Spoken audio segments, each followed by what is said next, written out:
Hi, I'm Tanya Harper with Delish Nutrition, and I'm here to talk about getting greens in every meal of the day, including snacks.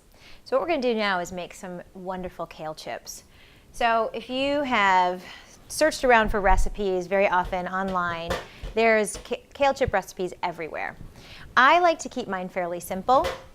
There's a couple of secrets and tricks because I've made hundreds of batches of these trying to perfect this recipe.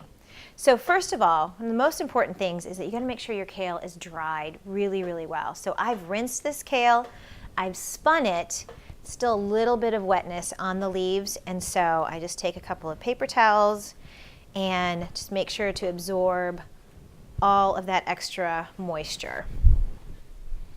All right, then you just put it on a baking sheet. It's very simple.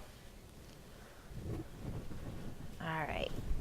Make sure to spread it out in lots of room because they will cook down quite a bit when you put it in. Something to keep in mind with kale is that you're not actually baking it. So you want to put this in a 200-degree oven for probably about an hour and 20 minutes. That's about how long it takes in my oven because you're actually really dehydrating it. You're not actually baking it. So what I use is one of my favorite fats to use, which is virgin coconut oil. So I've melted some virgin coconut oil here. I buy it in a great big jar.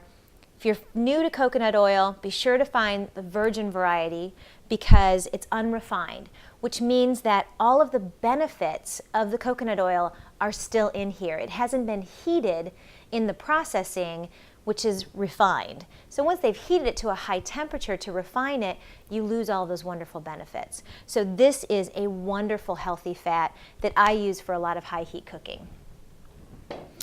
All right, so all I'm going to do is just take this melted coconut oil. Now, it's kind of like butter because it's a saturated fat. It stays solid at room temperature, but as soon as you melt it, what I usually do is just put a tablespoon in a little container, put it in my preheated oven, and within a couple of minutes, it's all melted. Now, this is the messy part. You gotta make sure that oil gets worked in to those leaves really well. So don't just throw it on there and toss it a little bit. You really want to make sure that each of those leaves is covered with oil. Once your leaves are nice and coated, then what we're gonna do is take really nice, probably about a teaspoon of salt. And I use kosher salt. You could use sea salt for this. I've used truffle salt before. I keep a little thing of truffle salt in my pantry that I bring out on special occasions.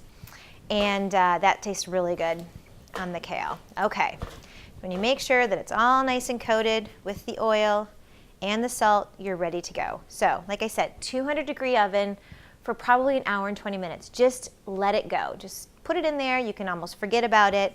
Keep an eye. It's not going to burn at that low of an oven. But I actually have one that I cooked earlier right here so you can see what it looks like. So what you have is I have these wonderful dehydrated chips all right here. All right. See, they don't stick to the pan. It's really great. My kids love these. They come home from school and they look forward to having these little kale chips. They're nice and crispy. They just have a good crunch to them. So they're a great snack to keep around. When you have that little bit of a salt craving, you want to reach for a bag of potato chips, reach for some kale chips instead.